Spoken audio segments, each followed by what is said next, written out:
S, வீடு, schools, hotels, store room இங்கெல்லாம் partition wall கட்டணும்னாலும் இப்போ பில்டிங் போனஸோட first choice Renocon Rapid Wall Panels. அருமை முதல்வர் நாக ஆதித்யா அவர்களுக்கும் மதிப்பிற்குரிய ராமசாமி அமுதா ராமசாமி அவர்களின் அன்பு புதல்வி பெருமிழர் செல்வி ரமா அவர்களுக்கும் நடைபெற இருக்கின்ற திருமணத்தை முன்னிட்டு நெல்லிக்குப்பம் நகரமே மறுமலர்ந்து திராவிட முன்னேற்ற கழகத்தின் எங்கு கோட்டை என நிர்மாணிக்கின்ற விதத்தில் நாக ஆதித்யாவினுடைய பெருமுயற்சியால் கழக தோழர்களினுடைய ஒத்துழைப்பால் நகரத்தின் அனைத்து வீதிகளிலும் வரவேற்பு வளைவுகளும் வரவேற்பு பதாகைகளும்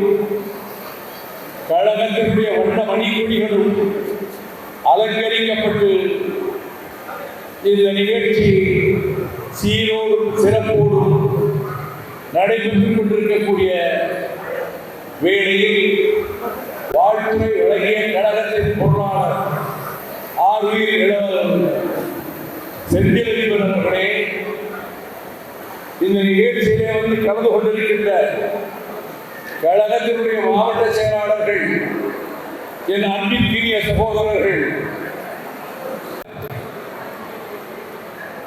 கருத்தொருவிற்கு காதல் வயப்பட்டு யாயும் யாயும் யாராகியனோ எந்தையும் குந்தையும் எம்முறை கேளு யானும் நீயும் எப்படி அறிதும் செம்புறப் பெயர் வீரன அன்புடை நெஞ்சம் தாம் கலந்தனவே என்று அங்க பேச வேண்டியதில்லை. இங்க நான் பேசிட்டு இருக்கிறேன், போய் உட்காரணும். விட்டால் வாழ்க்கை நடக்காது. எவ்வளவு நாள் கனவு கண்டு எத்தனை இரவு பகல் பாடுபட்டு இந்த நிகழ்ச்சிக்காக இவ்வளவு வரவேற்பு ஏற்பாடுகளையும் தம்பி அருமை பிள்ளை ஆதித்யா அவர் குடும்பத்தினரும் மணமகள் குடும்பத்தினரும் செய்திருக்கிற போது எனக்கு நேர நெருக்கடி அதிகம். இந்த நிகழ்ச்சியை பிடித்துக் கொண்டு இரவோடு இரவாக நான் மதுரை மாநகர் சென்று நாளை காலை 6 மணிக்கு அங்கிருந்து புறப்பட்டு அருப்புக்கோட்டையில் 6 மணியிலிருந்து 7:30 மணிக்குள்ளாக ஒரு திருமணத்தை நடத்தி வைத்துவிட்டு பிற்பகலிலே சென்னைக்கு திரும்ப வேண்டும். இந்த இரவு பூராவில் எனக்கு பயணம் இருக்கிறது. நான் ஒரு நிமிடத்தில் மணமக்களிடத்தில் திருக்குறள் நூல்களை வழங்கிவிட்டு அச்சரை தூங்கிவிட்டு வாழ்க என சொல்லிவிட்டு நான் விடைபெற்று சென்றால் விரைவாக மதுரை போய் சேரலாம். ஆனால் வாழ்க்கையில் ஒரே ஒரு நாள் திருநாள், திருமண நாள். அந்த திருமண நாளில் எல்லோரும் அமர்ந்திருக்க ஒரு வாழ்க்கை நடக்காதா என்று மனதுக்குள் ஏற்கப்படுகிற ஆதித்யாவினுடைய மனவிருப்பப்படி நானே இந்த ஏற்பாடுகளை ஒழுங்குபடுத்தி கவனித்தேன். நான் திராவிட இயக்கத்தில் தொண்டர் படையில் இருந்தவர், தொண்டர் படையை வார்ப்பித்தவர், பொதுச் செயலாளர் என்ற ஒரு பெரிய மகுடம் எனக்கு சூட்டப்பட்டுவிட்டது நினைப்பதில்லை. இயக்கத்தின் அடிமட்ட தொண்டர்களின் உணர்வுகளை அறிந்தவர் என்ற முறையில் கடலூர் மாவட்ட செயலாளர் நீங்க போய் உட்காரணும் என்றால் உங்களுக்கு தான் சொல்றேன். தனித்தனியா குடும்பத்திலே நடக்கிற ஒரு திருமணமாகத்தான் காலை நடக்க இருக்கிற திருமணத்திற்கு முன்னேற்பாடான அந்த வரவேற்பு நிகழ்ச்சியில் நான் வந்து கலந்து பல இடங்களிலே சூட்டியிருக்கிறேன்.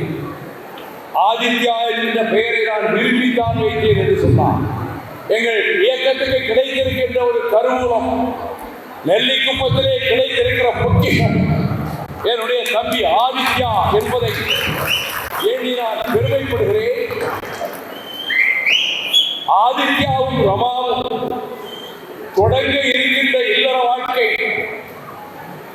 நான் தொடக்கத்தில் குறிப்பிட்டதை மாறி மாறி வருகின்ற சூழ்நிலைகளை எதிர்கொண்டு நீங்கள் நடத்துகின்ற இல்லற வாழ்க்கையில் குழல் இனிது யாழினிது என்ப தம்மக்கள் மலரை சொல் கேளாதவர் என்ற குரல் நெறிக்கு ஏற்ப மக்கள் செல்வத்தை இட்டும் தொட்டும் கல்வியும் துறந்தும் மெய்யுட அடிசில் மெய்வடத்திற்கும் மயக்குறு மக்களை பெற்று அவர்களுக்கு அழகான தமிழ் பெயர்களை சூட்டி உற்றார் உறவினர்கள் பெற்றோர் பெருமை கொள்ளத்தக்க விதத்திலே உங்கள் இல்லற வாழ்வு அமைய வேண்டும்.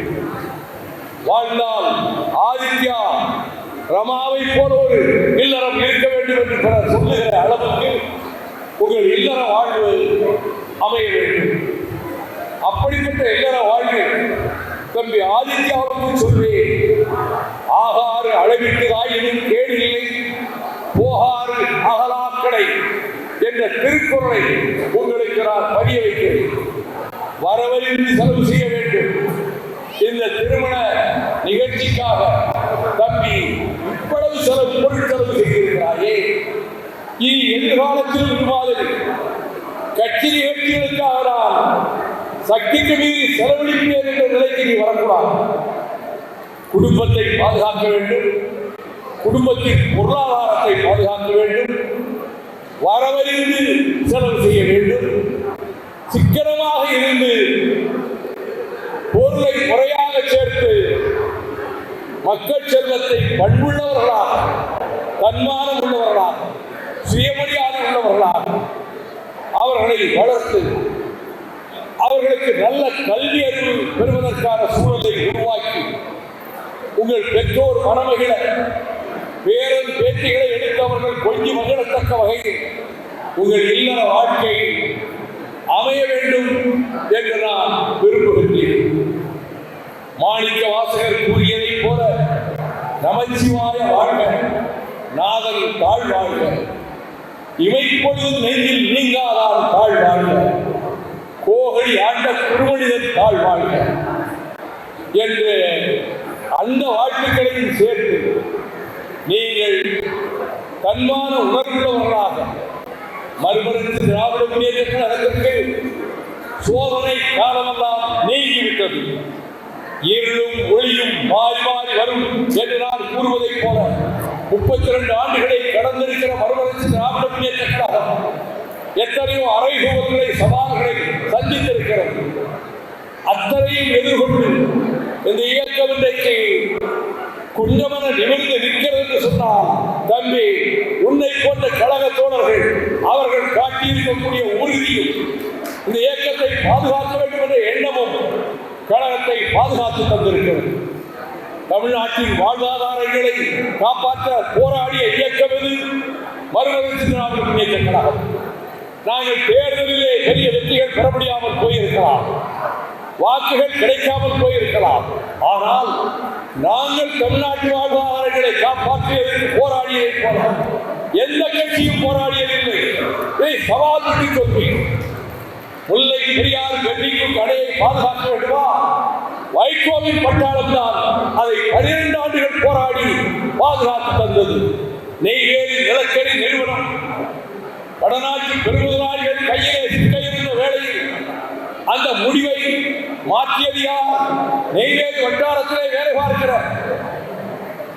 தொழிலாளர்கள் போய் கேளுங்கள். தென்னிலைவர் கொண்டு வந்த மனுவை வாஜ்பாயை கொண்டு சென்று முடிவை மாற்றுங்கள். நெய்வேலி நிலக்கரி நிறுவனம் எங்கள் மண், எங்கள் தோழர்கள் தொழிலாளர்கள் சிந்திய வியர்வையிலே வளர்க்கப்பட்ட தொழிற்சாலை. அதை பெருமுதலாளிகளுக்கு விற்க உட்படாதீர்கள். அந்த முடிவை மாற்றுங்கள் என்று சொல்லி முடிவை மாற்ற செய்தவர் நான். எனக்கு நெய்வேலியிலே அத்தனை தொழிற்சங்கங்களும் சேர்ந்து வரவேற்பு கொடுத்தார். அதை போலத்தான் சோழ மண்டலத்தில் காவிரி தீரத்தில் மேகதாட்டு அணையை கட்டுவதனால் பஞ்ச பிரதேசமாக இருக்கும் என்று ஊராக சென்று எச்சரிக்க வந்தார். அந்த திட்டம் போடப்பட்ட போதே 2012 கிருஷ்ணகிரி எல்லையில் போய் போராட்டம் நடத்தி வந்தார். ஸ்டெர்லை நாசகார நச்சாலையை தூத்துக்குடி மண்டலத்திலே இருந்து விரட்டி அடிப்பதற்கு உலக கோடீஸ்வரன் அனில் அகர்வாலை எதிர்த்து எத்தனையோ கட்சிகளை வளைக்க முடிந்தது. ஆனால் வைகோவின் பக்கம் நெருங்க முடியவில்லை, மறுமலர்ச்சி திராவிட முன்னேற்ற கழகத்தின் பக்கம் நெருங்க முடியவில்லை. பாதுகாத்து கொடுத்தோம். தமிழக வாழ்வாதாரங்களை பாதுகாக்கின்ற முயற்சியில் தான் இந்த வேளாண் பகுதிகளை பாழாக்கி வருகிற பிரச்சார நச்சு மரமாகிய வேலிக்காத்தான் என்கின்ற சீவை கருவேல மரங்களை அகற்றுவதற்கு ஊராக சென்று கொண்டிருக்கிறேன். இதனால் ஓட்டு கிடைக்குமா? ஒரு ஓட்டு கூட கிடைக்காது. இந்த வேலிக்கருவேலை அகற்றுவதற்காக 10 ஓட்டு விழுந்து விடுமா? 10 ஓட்டு கூட விடாது. ஆனால் இந்த தமிழகம் வாழ்விட்டு போகும். இந்த வேலிக்கருவேலை அழிக்காவிட்டால் சுற்றுச்சூழல் நாசமாகி விவசாய அறிவோடு நாசமாகி வருவதால் நான் தோழர்களை அழைத்துக் கொண்டு ஒவ்வொரு மாவட்டமாக சென்று அதை அகற்றுகின்ற வேலையிலே நான் ஈடுபட்டு வருகிறேன் என்பதை நீங்கள் நன்றாக அறிவீர்கள். அதை போலத்தான் ஈழத்திலே கொடுமையை நிகழ்ந்த போது லட்சக்கணக்கான தமிழர்கள் கொண்டு குவிக்கப்பட்ட போது அதை தடுப்பதற்காக நாடாளுமன்றத்தில் முழங்கியது மட்டுமல்ல, எத்தனை போராட்டங்கள் வருகிறான் சாஞ்சிக்கு கொலைகார ராஜபக்சே என்ற போது 1000 பேரை திரட்டிக் கொண்டு 4 மாகாணங்களை கடந்து சம்பல் பள்ளத்தாக்கினுடைய கொள்ளையர்கள் உதவி இடத்தில் போராட்டம் நடத்திய வரலாறு இந்திய உபகண்டத்தில் மறுமலர்ச்சி திராவிட முன்னேற்ற கழகத்தை தவிர எந்த கட்சிக்கும் கிடையாது. 4 மாநிலம் கடந்து போராடக்கூடிய போர்க்குணம் அது மறுமலர்ச்சி திராவிட முன்னேற்ற கழகத்திற்கு உரித்தானது. இதில் யாரும் எங்களோடு போட்டிக்கு வர முடியாது. வரிசையாக அடுக்கிக் கொண்டே போகலாம். 1000 பேரோடு 4 மாநிலம் கடந்து அங்கே சென்று சாந்திக்கு வருகிற ராஜபக்சே எதிர்த்து போராடியது மட்டுமல்ல, தலைநகர் டெல்லிக்கே அழைத்து சென்று போராடியதோடு நரேந்திர மோடியோடு உடன்பாடு வைத்திருந்தோம். கொலைகார பாவியை பதவியேற்புக்கு அழைக்கிறார் என்றவுடன் அவரிடம் சென்று எங்கள் மார்பிலே குத்தி விட்டீர்கள், தமிழர்களின் முதுகிலே குத்தி விட்டீர்கள், அந்த கொலைகார பாவியை அழைப்பை திரும்ப பெறாவிட்டால் நான் டெல்லியிலே 1000 பேரோடு வந்து நீங்கள் பதவி பிரமாணம் எடுக்கிற போது கருப்பு கொடி காட்டுவேன் என்று இந்தியாவிலேயே நரேந்திர மோடி பதவியேற்ற போது எந்த கட்சியும் எதிர்க்கவில்லை. ஒரே ஒரு கட்சி மறுமலர்ச்சி திராவிட முன்னேற்ற கழகம் தான் டெல்லியிலே கருப்பு கொடி காட்டி கைதான் உங்கள் கூட்டணியை இந்த நிமிடத்திலேயே முறித்துக் கொண்டு வெளியேறுகிறேன் என்று வெளியேறி வந்தேன். கூட்டணிகளிலே நீடிக்காததும் தன்னலத்துக்காக அல்ல, தமிழ்நாட்டின் நலனுக்காக, அண்ணாவின் கொள்கை காப்பதற்காக, பெரியாரின் தன்மான உணர்வை காப்பதற்காக, செந்தமிழ்நாட்டினுடைய நலன்களை உரிமைகளை காப்பதற்காக தொடர்ந்து போராடி வருகிற நாங்கள் இன்றைக்கு ஒளிமயமான எதிர்காலம் எங்கள் கண்களுக்கு தெரிகிறது என்று சொல்லத்தக்க விதத்தில் நான் போகிற மாவட்டங்களில் எல்லாம் தோழர்கள் ஆயிரக்கணக்கிலே வந்து குவிகிறார்கள். நான் வேறு மரங்களை அகற்ற முற்படுகிற போது அவர்கள் வந்து கரங்கொலிக்கு விட்டு புகைப்படம் எடுத்துக் கொண்டு நாங்கள் உங்களுக்கு பக்கபலமாக இருக்கிறோம் என்று சொல்லுகிறார்கள். ஆகவே பனிக்காலம் வந்தால் வசந்த காலம் வராமலா போய்விடும். If winter comes, can spring be far behind. பனிக்காலம் வந்தால் வசந்த காலம் வரத்தான் செய்யும். பனிக்காலம் நமக்கு நீங்குகிற வேலை நெருங்கிவிட்டது. வசந்தத்தின் காலம் அதனுடைய கரங்களை நீட்டி மறுமலர்ச்சி திராவிட முன்னேற்ற கழகத்தை அரவணைக்கும் என்பதை நெல்லிக்குப்பத்தில் நடைபெற ஆதித்யாவுடைய திருமண வரவேற்பு வாக்கரங்கத்திலே நான் தெரிவித்துக் கொள்கிறேன். சில நிகழ்ச்சிகள் என்றைக்கும் மறக்க முடியாது. திராவிட முன்னேற்ற கழகத்தில் கடைசியாக மந்தக்குப்பம் மைதானத்தில் பல்லாயிரக்கணக்கானவர்கள் மத்தியில் நான் பேசிவிட்டு போனேன். அதற்கு பிறகு நான் கழகத்திலிருந்து நீக்கப்பட்டேன். அந்த நிகழ்ச்சியும் மறக்க முடியாது. அந்த நெய்வேலி கூட்டம் மறக்க முடியாத நிகழ்ச்சி. நெல்லிக்குப்பம் இந்த வரவேற்பும் மறக்க முடியாத நிகழ்ச்சியாகத்தான் அமையப் போகிறது. எங்கள் கழக வரலாற்றில் முக்கியமான முடிவுகள் எடுக்கப்பட இருக்கின்ற சூழ்நிலையில் நான் வந்து பேசுகிற இடம் ஆதித்யாவுடைய திருமண வரவேற்பு அரங்கம். இந்த நிகழ்ச்சியை நான் மறக்க மாட்டேன். கடைசியாக இதற்கு பிறகு எங்கே போய் பேசினோம்? நெல்லிக்குப்பம் சென்றோம். ஆதித்யா அம்மாவினுடைய திருமண வரவேற்பிலே பேசினோம் என்று நினைக்கத்தக்க வகையில் கழக கண்மணிகளே கவலைப்படாதீர்கள். அடுத்து என்ன நடக்கும் என்று நீங்கள் மனதுக்குள்ளே சஞ்சலப்படாதீர்கள். நடப்பவே எல்லாம் இனி நல்லவைகளாகத்தான் இருக்கும். நடப்பவைகள் எல்லாம் இந்த இயக்கத்துக்கு மகுடம் சூட்டுவதாகத்தான் இருக்கும். நடப்பவைகள் எல்லாம் தமிழக மக்கள் நம் நலனுக்காக போராடுகிற இயக்கம், நம் உரிமைகள் உரிமைகளுக்காக போராடுகிற இயக்கம் மறுமலர்ச்சி திராவிட முன்னேற்ற கழகம் என்ற உணர்வினை உருவாகும். வளரும் இளைஞர்கள், மாணவ கண்மணிகள், நீங்கள் பகுத்தறிவு உள்ளவர்களாக, சுயமரியாதை தன்மானம் உள்ளவர்களாக, இந்த சொந்த நாட்டினுடைய நலன்களை உரிமைகளை காப்பாளர்களாக நீங்கள் வளர வேண்டும், நீங்கள் வாழ்க்கையை அர்ப்பணிக்க வேண்டும் என்று நான் கேட்டுக்கொள்கிறேன். பத்திரிகையாளர்கள் இன்றைக்கு பேட்டி உண்டா என்று என்னிடம் கேட்டார். இன்றைக்கு பேட்டி இல்லை. ஏன்? இன்னும் 2 நாட்களில் 26ஆம் தேதி கழகத்தின் உயர்நிலைக்குழு கூட இருக்கிறது. அங்கு வாதங்கள் நடக்கும், கருத்துக்கள் பரிமாறப்படும். மறுநாள் 27ஆம் தேதி மறுமலர்ச்சி திராவிட முன்னேற்ற கழகத்தின் பொதுக்குழு கூட இருக்கிறது. பொதுக்குழுவிலே கருத்துக்கள் பரிமாறப்படும், பொதுக்குழுவிலே தக்க முடிவுகள் எடுக்கப்படும். அதற்கு முன்பாக நான் எந்த கருத்தையும் கூறுவதற்கு விரும்பவில்லை. கழக கண்மணிகளுடைய கருத்துக்களை அறிந்து, அவர்கள் மனோட்டத்தை அறிந்து, எங்கள் தன்மானத்தையும் சுயமரியாதையும் காப்பாற்றிக் கொள்கிற விதத்தில் நாங்கள் எந்த கூட்டணியில் இருந்த போதிலும் அந்த கூட்டணியின் தலைமையை உச்சிமேல் வைத்து வெற்றியோடு மட்டுமல்லாமல் விசுவாசமாக உழைத்தவர், அதற்காக பாடுபட்டவர்.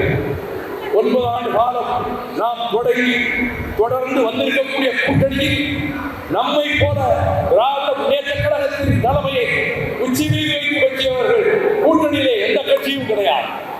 அந்த அப்படிப்பட்ட தோழமையை, அப்படிப்பட்ட தேசத்தை, பாசத்தை, பரிவை, நெருக்கத்தை பாதுகாத்து கொண்டுதான் நாங்கள் இயக்கத்தை நடத்தி கொண்டிருக்கிறோம். அதே வேளையில் கழகம் கண்மணிகளின் உள்ளங்களில் ஊமை காயம் இருக்கிறது. நாம் நாடு கூறாது திராவிட முன்னேற்ற கழகம், அண்ணா திராவிட முன்னேற்ற கழகத்தை அடித்து நாடு கூறாது ஒரு சிறிய கிராமத்தில் கூட நாடு தொண்டர்கள் இருந்தார். வியாபித்திருக்கக்கூடிய இயக்கம் மறுமலர்ச்சி திராவிட முன்னேற்ற கழகம். அனைத்து மாவட்டங்களிலும் கட்சி இருக்கிறது, ஊருக்கு ஊர் கட்சி இருக்கிறது. அதற்கு உரிய அங்கீகாரம் கொடுக்கப்பட்டதா? அதற்கு உரிய விதத்திலே கௌரவம் வழங்கப்பட்டதா? அதற்கு உரிய விதத்திலே இடங்கள் வழங்கப்பட்டதவா? அதற்கு உரிய விதத்திலே தனி சின்னத்திலே போட்டியிடுவதற்கு அனுமதி கிடைத்ததா? இந்த கேள்விகள் எல்லாம் விஸ்வரூபம் எடுத்திருக்கின்ற அரசியல் அரங்கத்தில். அப்படிப்பட்ட சூழலில் நான் நெல்லிக்குப்பத்திற்கு வந்திருக்கிறேன். ஒரு உண்மை தொண்டராக, தன்னலம் அறியாது கழகத்தில் உயிராக நேசிக்கிற ஆதித்யாவுடைய திருமண வரவேற்பு என்னால் அழைத்துக் கொண்டு வருகிற போது நான் வருவதாக நினைக்கவில்லை. ஒரு வாழ்த்து கடிதத்தை எதிர்பார்த்து தான் வந்தார்கள். என்னை வந்து தாயகத்திலே சந்தித்த போது ஞாபகம் இருக்கிறதா தம்பி ஆதித்யா? என்னிடம் வாழ்த்து பெறத்தான் நீங்கள் வந்தீர்கள். நான் சொன்னேன், நானே வருகிறேன், உன்னுடைய திருமண வருகைக்கு நானே வருகிறேன் என்று சொன்னேன். சொன்ன மாதிரியே வந்திருக்கிறேன். இன்று இரவெல்லாம் நான் பயணிக்க வேண்டும். இதுவரை தமிழ்நாட்டில் 6500 கிலோமீட்டர் நடந்திருக்கிறேன். கோடிக்கு மேலான கிலோமீட்டர் காரிலே பயணித்திருக்கிறேன். 5.5 வருடம் ஜெயிலில் இருந்திருக்கிறேன். சாதாரண கைது சாப்பிடுகிற உணவை சாப்பிட்டு 5.5 வருட காலம் சிறையில் இருந்திருக்கிறேன். ஆகவே எங்கள் வாழ்க்கையில் ஏற்றி எந்த பக்கத்தை புரட்டினாலும் அங்கே தியாகத்தின் வெளிச்சம் தெரியும், உண்மையின் வெளிச்சம் தெரியும், வைராக்கியத்தின் வெளிச்சம் தெரியும்.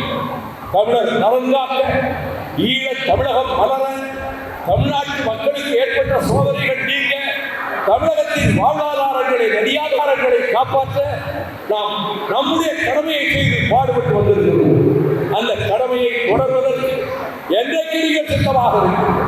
நான் ஏன் இந்த ஒளிபெருக்கியை வைத்து பேசுகிறேன் தெரியுமா? இது ஒளிநாடாவிலே பதிவு செய்யப்படுகிறது.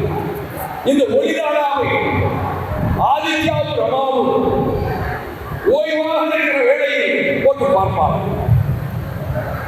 நான் 2 நிமிடத்திலே போய்விட்டால் நினைப்பார்கள்.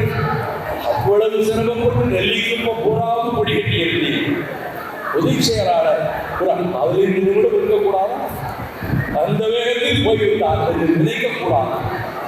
இந்த வாழ்க்கையை அவர்கள் பொறுமையாக கேட்பார்கள். இதை ஒளிநாளாகவே எங்கள் வீட்டிலே ஒரு 10 நாள் கிடைக்கும், 15 நாள் கிடைக்கும், அல்லது தேவையான காலம் முடிந்து போட்டு பார்க்கிற போது நான் பேசுகிறதெல்லாம் உங்களுக்கு பேசியிருக்க வேண்டும். ஒருவருக்கு ஒருவர் ஆதரவாக இருக்கும். உன் நெஞ்சில் நீர் வழிந்தால் என் நெஞ்சில் உதிரம் கொண்டுதடி என்று பாரதி சொன்னதை போல ஒருவர் கண்கலங்காமல் மற்றவர் பார்த்துக் கொண்டு பெற்றோர்கள் வாழ்ந்தால் இப்படியெல்லாம் அவர்கள் வாழ வேண்டும் என்ற வகையில் நீங்கள் கருத்தோர்விட்டு உங்களுடைய இனிய இல்லற வாழ்வை நடத்த வேண்டும்.